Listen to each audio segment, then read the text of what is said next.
ಈ ಎಲ್ಲ ಎಡವಟ್ಟುಗಳದ್ದು ಒಂದು ತೂಕವಾದ್ರೆ ಸೈನ್ಯ ಕಟ್ಟಲು ಹೊರಟಿದ್ದು ಮತ್ತೊಂದು ಎಡವಟ್ಟು. ಭ್ರಷ್ಟಾಚಾರದ ವಿರುದ್ಧ ಸೈನ್ಯ ಕಟ್ತೇನೆ ಅಂತ ದೇಶಾದ್ಯಂತ ಸಾವಿರಾರು ಜನರ ಸ್ವಯಂ ಸೇವಕರ ಸಶಸ್ತ್ರ ಸೈನ್ಯ ಕಟ್ತೀನಿ ಅಂದ ಬಾಬಾ ಮತ್ತೊಮ್ಮೆ ತಮ್ಮ ಬಾಲಿಶತನವನ್ನ ಪ್ರದರ್ಶನ ಮಾಡಿದ್ರು.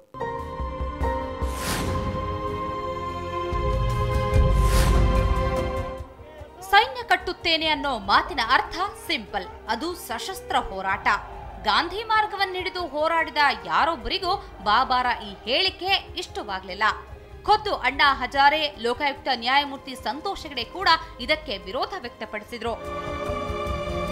ಅವ್ರದ್ದು ಆರ್ಮಿ ರೆಡಿ ಮಾಡ್ತಾರಂತೆ, ಇದಕ್ಕೆ ನಾವು ರೆಡಿ ಆಗಿಲ್ಲ. ನಾವು ಮೊದಲಿಂದಲೂ ಹೇಳಿದ್ದೇವೆ, ನಮ್ಮ ಚಳುವಳಿ ಶಾಂತವಾಗಿರ್ತದೆ, ಅದು ಖಂಡಿತವಾಗಿಯೂ ಯಾವುದೇ ಒಂದು ಘಟನೆ ಎಡೆಕೊಡಲ್ಲ. ನಮಗೆ ಈ ಗನ್ ಹಿಡಿದು ಅಭ್ಯಾಸ ಇಲ್ಲ. ನನ್ನ ಬೆಂಬಲಿಗೆ ಇವರಿಗೆ ಅಣ್ಣಾ ಹಜಾರೆ ಅವರಿಗೆ ಮತ್ತು ರಾಮದೇವ್ ಅವರು ಶಾಂತಿಯುತವಾಗಿ ಭ್ರಷ್ಟಾಚಾರದ ವಿರುದ್ಧ ಅವ್ರದ್ದು ಬೇರೆ ಬೇರೆ ಇದೆ. ಹಿಂದಿ ಒಂದು ದೇಶದ ಭಾಷೆ ಆಗಬೇಕು, ಪ್ರಾದೇಶಿಕ ಭಾಷೆಯಲ್ಲಿ ಎಲ್ಲ ಶಿಕ್ಷಣಗಳು ಕೊಡಬೇಕು, ತಾಂತ್ರಿಕ ವೈದ್ಯಕೀಯ ಎಲ್ಲ ಕೊಡಬೇಕು, ಇದೆಲ್ಲ ಪ್ರಾಕ್ಟಿಕಲ್ ಅಲ್ಲ, ಅದಕ್ಕೆ ನಾನು ಒಪ್ಪುವುದೂ ಇಲ್ಲ. ಯಾವ ಕಡೆಯಿಂದಲೂ ತಮ್ಮ ಈ ಕ್ರಾಂತಿಕಾರಿ ನಿಲುವಿಗೆ ಬೆಂಬಲ ಸಿಕ್ಕದೆ ಹೋದಾಗ ತಾನು ಹಾಗೆ ಹೇಳೇ ಇಲ್ಲ, ಮಾಧ್ಯಮಗಳೇ ಇದನ್ನ ತಿರುಚಿ ವರದಿ ಮಾಡಿದ್ವು ಅನ್ನೋ ಮೂಲಕ ಬಾಬಾ ನುಣುಚಿಕೊಂಡ್ರು. ಆದ್ರೆ ಅಷ್ಟೊತ್ತಿಗೆ ಬಾಬಾ ಹೋರಾಟದ ಬಲ ಕುಸಿಯತೊಡಗಿತ್ತು. ಇದರ ಮಧ್ಯೆ ಅಣ್ಣಾ ಹಜಾರೆ ಟೀಮ್ ರಾಜ್ಘಾಟ್ನಲ್ಲಿ ಒಂದು ದಿನದ ಸಾಂಕೇತಿಕ ಧರಣಿ ನಡೆಸಿತು. ಬಾಬಾ ರಾಮದೇವ್ ಅವರನ್ನ ರಾತೋರಾತ್ರಿ ಹೆಡೆಮುರಿ ಕಟ್ಟಿದ್ದ ಕೇಂದ್ರ ಸರ್ಕಾರ ಅಣ್ಣಾ ಅವರನ್ನ ಮುಟ್ಟೋಕೂ ಹೋಗ್ಲಿಲ್ಲ. ಈ ಮೂಲಕ ಬಾಬಾ ರಾಮದೇವ್ ಅವರಿಗೆ ಒಂದು ಸ್ಪಷ್ಟ ಸಂದೇಶವನ್ನಂತೂ ರವಾನಿಸಿತು.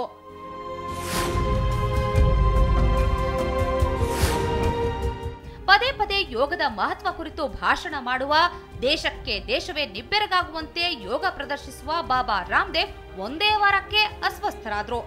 ಅವರ ದೇಹ ಅವರ ಮಾತಿನಂತೆಯೇ ತೂಕ ಕಳೆದುಕೊಳ್ಳತೊಡಗಿತ್ತು. ಅವರನ್ನ ಬಲವಂತವಾಗಿ ಡೆಹ್ರಾಡೂನ್ ಆಸ್ಪತ್ರೆಗೆ ದಾಖಲಿಸಲಾಯಿತು. ಬಾಬಾ ಅವರ ಆರೋಗ್ಯ ಸ್ಥಿತಿ ಹದಗೆಟ್ಟಾಗ ಸಂಧಾನಕ್ಕೆ ಬಂದವರು ಸ್ವಾಮೀಜಿಗಳು ಪೇಜಾವರ ಶ್ರೀ ಹಾಗೂ ರವಿಶಂಕರ್ ಗುರುಜಿ. ಮೊದಲೆರಡು ಸಂಧಾನ ವಿಫಲವಾದ್ರೂ ರವಿಶಂಕರ್ ಗುರುಜಿಯವರ ಮೂರನೇ ಸಂಧಾನ ಯಶಸ್ವಿಯಾಯಿತು. ಬಾಬಾ ಉಪವಾಸ ಕೈಬಿಟ್ರು, ಆದ್ರೆ ಹೋರಾಟ ಕೈಬಿಡುವುದಿಲ್ಲ ಅಂತ ಘೋಷಿಸಿದ್ರು. आज मैं बस अंतिम बात यही कहता हुआ इस देश को आध्यात्मिक महाशक्ति बनाने के साथ साथ आर्थिक महाशक्ति बनाने के लिए 400 लाख करोड़ रुपए काला धन इस देश को दिलाने के लिए, भ्रष्टाचार मिटाने के लिए और भ्रष्ट व्यवस्था को बदलने के लिए हम अंतिम सांस तक काम करते रहेंगे.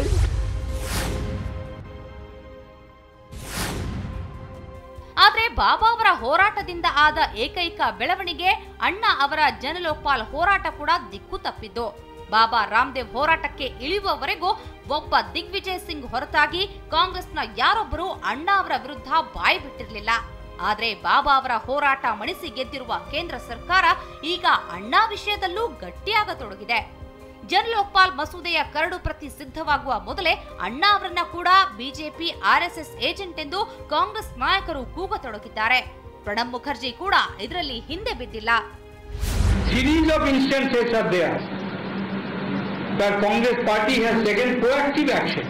Which party? As stated it in my note, you will read it. ಬಾಬಾ ಹೋರಾಟದಿಂದಾಗಿ ಭ್ರಷ್ಟರ ವಿರುದ್ಧ ಬ್ರಹ್ಮಾಸ್ತ್ರವಾಗಲಿದೆ ಅಂತ ನಿರೀಕ್ಷಿಸಲಾಗ್ತಿರೋ ಜನಲೋಕ್ಪಾಲ್ ಮಸೂದೆ ನಿಧಾನಕ್ಕೆ ಹಳಿ ತಪ್ಪುತ್ತಿದೆ. ಹಾಗೆ ನೋಡಿದ್ರೆ ಬಾಬಾ ಹೋರಾಟ ಶುರು ಮಾಡಿದ್ದು ಕಪ್ಪು ಹಣದ ವಿರುದ್ಧ. ಆದ್ರೆ ಯಾವಾಗ ರಾಮ್ಲೀಲಾ ಗಲಾಟೆಯ ಬಳಿಕ ಕಪ್ಪು ಹಣದ ವಿಚಾರ ಸೈಡಿಗೆ ಹೋಗಿ ಪೊಲೀಸ್ ಪವರ್ ವಿಚಾರ ಚರ್ಚೆಗೆ ಬಂತೋ ಆಗಿನಿಂದಲೇ ಕಾಂಗ್ರೆಸ್ ರಾಜಕೀಯದ ಚದುರಂಗ ದಾಳ ಉರುಳಿಸೋಕೆ ಶುರು ಮಾಡ್ತು. ಬಾಬಾ ಬ್ಲಂಡರ್ಸ್ ಗಳನ್ನ ಇನ್ನೊಮ್ಮೆ ನೋಡಿಕೊಂಡು ಬಿಡಿ. ಬಾಬಾ ಹೇಳಿಕೆಗಳು ಭ್ರಷ್ಟರ ವಿರುದ್ಧ ಹೋರಾಟಕ್ಕೆ ಜನರನ್ನ ಒಗ್ಗೂಡಿಸಲಿಲ್ಲ. ಬದಲಿಗೆ ಅವರ ಹೇಳಿಕೆಗಳಿಗೆ ಬಿದ್ದಿದ್ದು ಸಿನಿಮಾದ ಡೈಲಾಗ್ಗೆ ಬೀಳುವಂತಹ ಚಪ್ಪಾಳೆ, ಕೇಳಿಸಿದ್ದು ಸದ್ದು ಮಾತ್ರ. ಬಾಬಾ ಅವರ ಆಸ್ತಿಯ ಸಂಪೂರ್ಣ ವಿವರ ಬಹಿರಂಗಗೊಂಡಿಲ್ಲ. ಎಷ್ಟೋ ವಿಷಯಗಳನ್ನ ಅವರು ಪಕ್ಕಾ ಬಿಸಿನೆಸ್ ಮ್ಯಾನ್ ರೀತಿ ಮುಚ್ಚಿಟ್ಟಿದ್ದಾರೆ. ಅದಕ್ಕಾಗಿಯೇ ಜನರ ವಿಶ್ವಾಸ ಗಳಿಸಿಕೊಳ್ಳುವಲ್ಲಿ ವಿಫಲರಾಗಿದ್ದಾರೆ. ಅವರು 9 ದಿನ ಉಪವಾಸ ಮಾಡಿದ್ದು ನಿಜಾನೋ ಸುಳ್ಳೋ ಅನ್ನೋದರ ಬಗ್ಗೆನೇ ಅನುಮಾನಗಳಿವೆ. ರಾಮ್ಲೀಲಾ ಘಟನೆಯ ನಂತರ ಬಾಬಾ ಕಪ್ಪು ಹಣಕ್ಕಿಂತ ಕೇಂದ್ರದ ನಾಯಕರ ವಿರುದ್ಧ ಟೀಕೆ ಮಾಡಿದ್ದೇ ಹೆಚ್ಚು. ಅಣ್ಣಾ ಅವರ ನಾಯಕತ್ವದಲ್ಲಿ ನಮ್ಮ ಹೋರಾಟ ಎನ್ನುವ ಬಾಬಾ ಪ್ರತ್ಯೇಕವಾಗಿ ಹೋರಾಟಕ್ಕೆ ಕುಳಿತಿದ್ದೇಕೆ ಅನ್ನುವ ಪ್ರಶ್ನೆಗೆ ಉತ್ತರ ಕೊಟ್ಟಿಲ್ಲ. 15 ವರ್ಷದಲ್ಲಿ 1177 ಕೋಟಿ ಗಳಿಸಿದ್ದು ಹೇಗೆ ಅನ್ನೋ ಪ್ರಶ್ನೆಗೂ ಉತ್ತರ ಸಿಕ್ಕಿಲ್ಲ. ಅಣ್ಣಾ ಹಜಾರೆ ಅವರ ಹೋರಾಟದಲ್ಲಿ ರಾಜಕೀಯ ಪಕ್ಷಗಳಿಗೆ ಬಾಗಿಲು ಬಂದ್ ಮಾಡಲಾಗಿತ್ತು. ಬಾಬಾ ಹೋರಾಟದಲ್ಲಿ ರಾಜಕೀಯ ಪಕ್ಷಗಳೇ ಪ್ರಭುತ್ವ ಸಾಧಿಸಿದ್ವು. ಇದು ರಾಜಕೀಯ ಪಕ್ಷಗಳಿಂದ ದೂರ ಉಳಿಯ ಬಯಸುವ ಜನರನ್ನ ಇನ್ನೂ ದೂರ ಉಳಿಸಿತು. ಬಾಬಾ ವಿರುದ್ಧ ಗೆದ್ದ ಕೇಂದ್ರ ಸರ್ಕಾರವೀಗ ಭಂಡ ಧೈರ್ಯ ಮಾಡಿದೆ. ಅಣ್ಣಾ ಅವರ ಹೋರಾಟವನ್ನು ಮಣ್ಣುಗೂಡಿಸುವ ಭ್ರಷ್ಟ ರಾಜಕಾರಣಿಗಳ ಕನಸಿಗೆ ಅದು ಶಕ್ತಿ ತುಂಬಿದೆ. ಅಣ್ಣಾ ಹಜಾರೆ ಅವರ ಹೋರಾಟವನ್ನ ಬಾಬಾ ಹೋರಾಟ ಹಳ್ಳ ಹಿಡಿಸಿದೆ ಅಂದ್ರೆ ನೋ ಡೌಟ್, ಆಗಿರೋದು ಅದೇ.